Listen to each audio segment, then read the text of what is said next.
Petrie is working his way through On Guard and has another question. Oh, this is the same fellow, isn't it? Yeah. Okay. He says, well, actually, he's got a lot of questions, but he's working his way through the book, so there it is.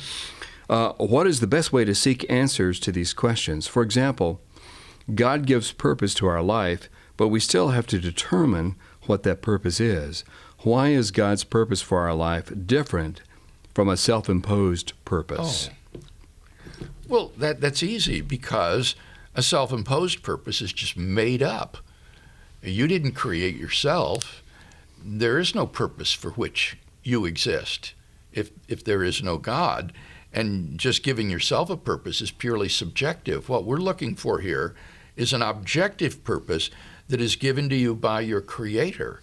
And God's purpose is for you to know Him. That is why He has created you. To know God, the greatest good, the supreme good, is the fulfillment of human existence. It's what we were made for. And he continues, the book clearly indicates that immortality doesn't equal meaning or purpose. So why is God's purpose different from my own self-imposed purpose? It's the difference between being merely subjective and made up, pretend, and being objective. Okay. Rebecca from the United States. Hello, Dr. Craig. Thank you for your work. It has been instrumental in building the confidence I have in my faith. My question regards Plantinga's evolutionary argument against naturalism. Seems that if evolution were true, that the faculty which comes to know the truth would more likely survive. Thus, the discovery of truth would promote survival and reproduction.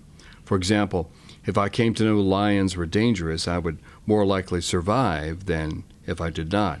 Thus it seems that perhaps our reason can be trusted to inform us of truth if truth is the pressure that weeds us out. I know my thinking is flawed somewhere. Can you help me out with this? Thank you. I think Rebecca is very wise in saying, I know my thinking is flawed somehow. In my own life, I find that when I find myself disagreeing with Alvin Plantinga, I look for my mistake. And I think Rebecca is quite right in this. I would recommend his book, Where the Conflict Really Lies, where this argument is laid out in terms that layperson can understand and also represents his most current thinking on the subject. And he addresses Rebecca's question specifically. The question, for those who aren't familiar with it, is if our cognitive faculties are selected by evolutionary processes for survival rather than for truth, then what confidence can we have in the deliverances of our cognitive faculties, including the conclusion that naturalism is true. Thus, naturalism carries within itself the seeds of its own destruction. If naturalism were true, then we would have no grounds for regarding naturalism as true, because our cognitive faculties are not aimed at truth but mere survival. Now, it's been said, as Rebecca says, but wait a minute. By having faculties aimed at survival, they automatically are aimed at truth, because if they're true, you'll be more apt to survive. But Plantinga points out that's not right. The content of your beliefs is irrelevant. It is your behavior that matters and is selected for by evolution. So, for example, if when I see a lion, I form the belief, oh, there's a lovely kitty, how cute and wonderful. Let me pet him. Yeah, let me pet him. But then my behavior causes me to run away. Then I'll survive. It's the behavior that is selected for, not the content of the belief. Indeed, on a naturalistic view, your belief states are causally effete mental states that have no impact on anything. Everything is physically determined by nerves and neurons and brain states, not by these ephemeral mental states. So the contents of your belief have no effect on anything and hence are not selected for. What is selected for is your behavior. And as long as your behavior is conducive to survival, it doesn't matter what you believe. Mike in the United States says, Dr. Craig, how can God create separate consciousnesses, me and you. Is God consciousness itself? This self that I am, is that God inside of me? I have wondered this. I would say to Mike that God is himself a self-conscious mind. Just as I am a mind connected with this particular body, God is a mind which is unembodied. God is an unembodied, infinite, self-conscious mind. And he can create other minds which are finite and, in our case, embodied minds. And so it follows that, no, you are not God. You are not God incarnate. God is a distinct self, a distinct person from you, with whom you stand in an I-thou relationship between persons or selves. Dr. Craig, I recently watched a debate where an audience member asked about your belief in the separation of church and state. In summary, you explained how evangelical Christians vote for policy and not on the character of the individual. I have an extremely hard time stomaching the idea that someone could be a Christian and vote for someone like Donald Trump. Help. Thanks again for all you do, and God bless. Well, I would encourage Joseph to think about the policies of the candidates running for office rather than their personal lives. When Jimmy Carter was running for president, many of us were very excited because here was a man who was one of us, a born-again Christian, a Southern Baptist Sunday school teacher. And it was exciting to think about him being president. But then after he was elected, in the opinion of many, Carter turned out to be a weak and ineffectual president, a one-term president in the end. And I think that many evangelicals saw that what really matters in your voting is the policies that the candidate stands for and will work for if elected, rather than whether he shares your faith or he is the type of person that you like. So with regard to President Trump, if you support the policies that he supports, and you do not find yourself supporting the policies of his opponents, then you should simply hold your nose and vote for him, because it is the policies that ought to determine how you vote. Well, otherwise it's just a popularity contest. Isn't that right, Kevin? It's like the high school student government election where you elect the popular gal or the popular guy in the school rather than someone who's actually going to stand for positions on particular issues. And obviously it's not enough just to give lip service to a particular position. You have to be someone who can be counted on to carry through on that promise. One more question today. It says, Dear Dr. Craig, you said about doubt that if doubt comes, then research the matter or topic until you get satisfaction about the topic.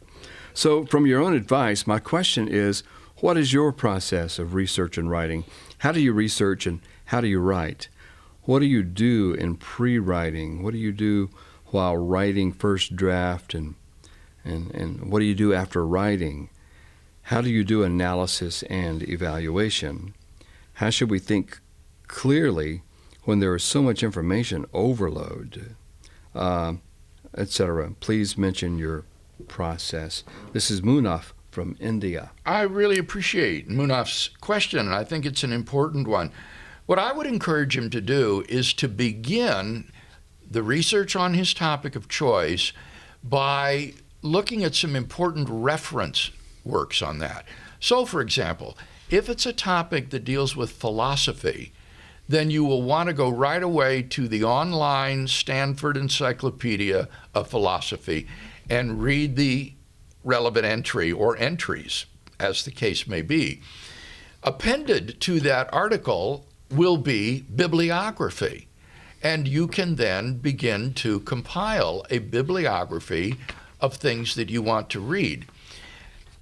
In addition to that, you want to read what are known as the most important works in that area. When you read, for example, most recently for me, on the doctrine of the atonement inevitably, St. Anselm, Cur Deus Homo will be mentioned. And so you want to put that on your list to read that. And then other books will come up. And what you'll find as you read is that you will find the same sources cited over and over again as the important go-to works. And so that's what you begin to collect in your bibliography. You begin to compile a bibliography of these works that are so frequently cited that you know these are the mainstays of the subject that need to be read. And as you continue to read, what you'll begin to do is to identify certain questions within the area of research. So, for example, with regard to the atonement, there will be biblical material pertinent to how atonement was understood in the New Testament, and that will lead you then into atonement in the Old Testament. And so that will be a different bibliography, a bibliography devoted to biblical materials. But then there will also be legal literature pertinent to the theory of punishment. And there you will begin to compile a different bibliography on legal theory. Then there might be another area which would be on, for example, theological reflections on the atonement. And so what I find myself doing is having multiple bibliographies that are devoted to these separate questions. Currently, within my work on the historical atom, I have a long biblical bibliography. Then I have several scientific bibliographies that are related to, for example, population genetics, or another area would be archaeology, or another area would be fossil evidence. And I have works that are listed under each of those. And after you've read for some time and you've begun to master the literature in each area, then you'll come to the point where you can begin to write.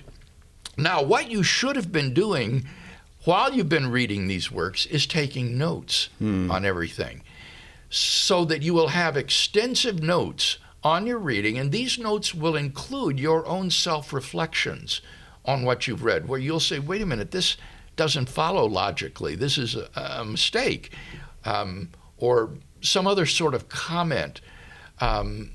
And these will help you then in writing a first draft. And what I would encourage you to do is to take just one of the areas and devote a chapter to that, or a section to that, and just put the other ones aside. Don't try to do it all at once. Just do one thing. So, for example, in my work on historical atom, I have now completed my biblical exegetical material. That's written up. I have the first draft done, and now I'm working on scientific evidence concerning human origins, which is a quite different area. And then when you're done with one question, then move to the next one, write it up, then move to the next one, write it up. And then when you're done, then you can go back over the whole thing and revise and update and fill it out to bring it to its final form. That's the way I work, and I found it to be pretty effective. Yeah, absolutely. I'm curious, Bill, do you ever listen to any audio books or anything like that, or are you pretty old school and you like the written page? Yes, I like the written page. I don't listen to audio things or watch videos. I read. It's much quicker. Yeah. More questions next time on Reasonable Faith.